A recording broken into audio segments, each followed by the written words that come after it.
നിക്ഷേപ തട്ടിപ്പ് കേസിൽ MES പ്രസിഡന്റ് ഫസൽ ഗഫൂറിനെതിരായ തെളിവുകൾ ശക്തമാണ്. ഫസൽ ഗഫൂറിനെ ചോദ്യം ചെയ്യാനൊരുങ്ങി എൻഫോഴ്സ്മെന്റ് ഡയറക്ടറേറ്റ്. വിദേശ സാമ്പത്തിക ഇടപാടുകളിലും വിശദമായ അന്വേഷണമാണ് നടക്കാൻ പോകുന്നത്. വിവരങ്ങളുമായി ജിജീഷ് കരുണാകരൻ വീണ്ടും ചേരുകയാണ്. ജിജീഷ്, അസ്ത്രങ്ങളുണ്ട് ഇനിയും ഒരുപാട് എന്നൊക്കെ പറഞ്ഞ് ഒരു കലാപത്തിന് ആഹ്വാനം ചെയ്യുന്ന വിവാദ പരാമർശമൊക്കെ നടത്തി ഒരുപാട് തവണ എയറിൽ കയറിയ ആളാണ് ഈ ഫസൽ ഗഫൂർ. ഈ ട്രോളന്മാർ അദ്ദേഹത്തെ വിളിക്കുന്നത് അസ്ത്രം ഗഫൂർ എന്നാണ്. ഇപ്പോൾ ഈ EDയുടെ റഡാറിലേക്ക് വരുമ്പോൾ എത്രത്തോളം ഗുരുതരമാണ് സാഹചര്യങ്ങൾ, എത്രത്തോളം വലിയ വെട്ടിപ്പും തട്ടിപ്പുമാണ് പുള്ളി നടത്തിയിരിക്കുന്നത്?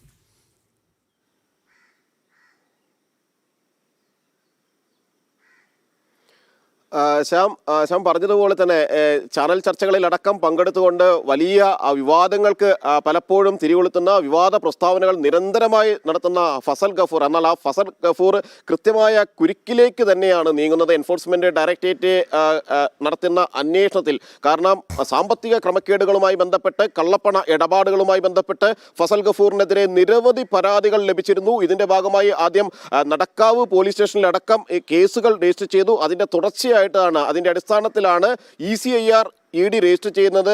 അതിൽ പലതവണ ചോദ്യം ചെയ്യാൻ വിളിപ്പിച്ചു. എന്നാൽ അന്വേഷണവുമായി പോലും സഹകരിക്കാൻ തയ്യാറല്ലാത്ത രീതിയിലാണ് ഫസൽ ഗഫൂർ മുന്നോട്ട് പോയത്. തുടർന്നാണ് ലുക്കൌട്ട് സർക്കുലർ പുറപ്പെടുവിക്കുന്നതും. എന്നാൽ ഈ പലതവണ ഹാജരായി അതെല്ലാം ഒരു വഴിക്ക് പോകുമെന്ന് കരുതിയിരുന്ന ഫസൽ ഗഫൂറിനെ സംബന്ധിച്ചിടത്തോളം കൃത്യമായ പിടി വീഴുകയായിരുന്നു. അദ്ദേഹവും കുടുംബവും കഴിഞ്ഞ ദിവസം ഓസ്ട്രേലിയയിലേക്ക് പോകുന്നതിന് വേണ്ടി നെടുമ്പാശ്ശേരി വിമാനത്താവളത്തിലെത്തി. സാധാരണ നിലയിൽ EDയുടെ ചോദ്യം ചെയ്യലുകളിൽ നിന്നെല്ലാം വിട്ടുനിന്നാൽ പിന്നീട് അവർ അതെല്ലാം മറക്കുമെന്ന നിലയിൽ തന്നെയായിരുന്നു ഫസൽ ഗഫൂറിന്റെ ചിന്താഗതി ഉണ്ടായിരുന്നത്. എങ്കിൽ അതിൽ നിന്ന് വ്യത്യസ്തമായി നെടുമ്പാശ്ശേരി വിമാനത്താവളത്തിൽ ലുക്കൌട്ട് സർക്കുലറിന്റെ അടിസ്ഥാനത്തിൽ ഫസൽ ഗഫൂറിനെയും കുടുംബത്തെയും തടഞ്ഞുവെച്ചു, തിരിച്ചയച്ചു എന്ന് മാത്രമല്ല കസ്റ്റഡിയിലെടുക്കേണ്ട സാഹചര്യം ഇങ്ങനെയാണെങ്കിൽ ഉണ്ടാകും എന്ന കാര്യം എൻഫോഴ്സ്മെന്റ് ഡയറക്ടറേറ്റ് ഉദ്യോഗസ്ഥർ നേരിട്ട് തന്നെ ഫസൽ ഗഫൂറിനെ അറിയിച്ചിട്ടുണ്ട്. കാരണം 200 കോടിയോളം രൂപയുടെ സാമ്പത്തിക ക്രമക്കേട് ാണ് ഫസൽ ഗഫൂറിനെതിരെ ഉന്നയിക്കപ്പെട്ടിരിക്കുന്നത്. ഒരു മൾട്ടി സ്പെഷ്യാലിറ്റി ആശുപത്രി കോഴിക്കോട് തുടങ്ങുമെന്ന് പറഞ്ഞുകൊണ്ട് പണം പിരിക്കുന്നു. നിരവധി ആളുകളിൽ നിന്ന്, ഡോക്ടർമാരടക്കമുള്ള ആളുകളിൽ നിന്ന് പണം പിരിക്കുന്നു. എന്നാൽ അതിൻ്റെ ഒരു ആരംഭം പോലും കുറിക്കാൻ ഫസൽ ഗഫൂറിന് കഴിയുന്നില്ല എന്നല്ല, ചെയ്യുന്നില്ല എന്ന് തന്നെ കരുതേണ്ടി വരും. അങ്ങനെ അത്തരം ഒരു പദ്ധതി പാതി വഴിയിൽ നിർത്തുന്നു, ആരംഭത്തിൽ തന്നെ അവസാനിപ്പിക്കുന്നു.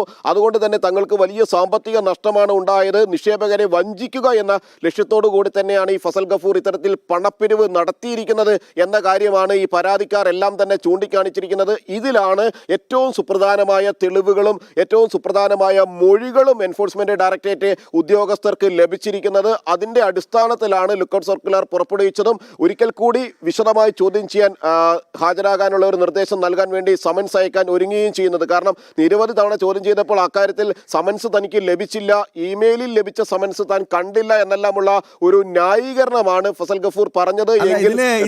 പരിപാടിയാണ് ജിജീഷ്. ഇപ്പൊ നേരത്തെ N വാസു പറഞ്ഞത് എന്താ, ഒരുപാട് ഇമെയിലുകൾ വരുന്നുണ്ട്, ഇതൊക്കെ ഞാൻ എങ്ങനെ മനസ്സിലാക്കും, ഇതൊക്കെ ഞാൻ എങ്ങനെ കാണും? പറയുന്നത് ആരാ?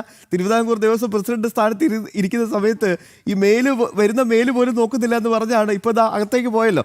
അപ്പോൾ ഈ മെയിൽ കാണുന്നില്ല എന്നുള്ള സ്ഥിരം അടവ് നയം ക്യാപ്സ്യൂളുകളായി നമുക്ക് കാണേണ്ടി വരും, അല്ലേ ജിജീഷ്?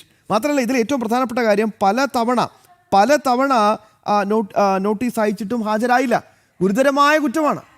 എന്നിട്ട് പോലും നോട്ടീസ് അയക്കുമ്പോൾ അതിനെ നിസ്സാരവൽക്കരിക്കുന്നു. EDക്കെതിരെ അസ്ത്രം അയക്കുന്നതാണോ പറഞ്ഞു വരുന്നത്?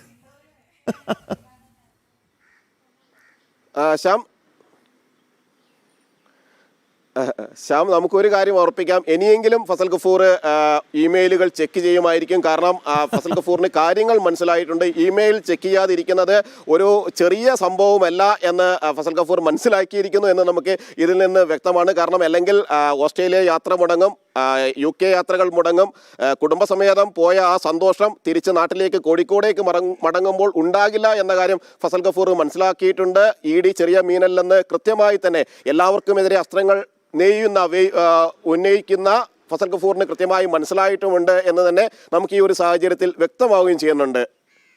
എന്തായാലും ചോദ്യം ചെയ്യുകയാണെന്ന വാർത്തകൾ ഇന്നലെ തന്നെ MES പ്രസിഡന്റ് ഫസൽ ഗഫൂർ തള്ളിയിട്ടുണ്ട്. കഴിഞ്ഞ ദിവസം നൽകിയ നോട്ടീസിൽ ഇന്നലെ ഹാജരാകാൻ ED ആവശ്യപ്പെട്ടിരുന്നു. എന്നാൽ വിദേശയാത്ര ഉള്ളതിനാൽ ഹാജരാകാനാവില്ലെന്ന് അറിയിച്ചിരുന്നു. വിദേശയാത്രയ്ക്ക് വിമാനത്താവളത്തിലെത്തിയപ്പോൾ നോട്ടീസ് ഉണ്ടെന്ന് പറഞ്ഞു യാത്ര തടഞ്ഞെന്നും ഫസൽ ഗഫൂർ പറയുന്നു. ഇത് ഇന്നലത്തെ പ്രതികരണമാണ്. ഒന്ന് ആലോചിച്ച് നോക്കൂ, 200 കോടിയിലധികം രൂപ തട്ടിപ്പ് നടത്തിയിട്ടാണ് ഈ വർത്തമാനം മുഴുവൻ പറയുന്നത്. ഇമെയിൽ ഞാൻ കണ്ടില്ല, എനിക്ക് പോകണ്ടേ, എന്താണ് ഈ പരിപാടി കാണിക്കുന്നത്, ഞാൻ ഇപ്പോഴും ഇവിടെയുണ്ട് എന്നൊക്കെ പറയുമ്പോൾ എത്രത്തോളം ഇനിയിപ്പോൾ സ്വാഭാവികമായിട്ടും ഇഡിക്കെതിരെയൊക്കെ ഒരുപാട് ആരോപണാസ്ത്രങ്ങളൊക്കെ ഇനി ഈ വരാൻ സാധ്യതയുണ്ട്. സ്വാഭാവികമായിട്ടും പ്രിയപ്പെട്ട പ്രേക്ഷകരൊക്കെ നമുക്ക് അതും താമസിയാതെ തന്നെ പങ്കുവയ്ക്കാം.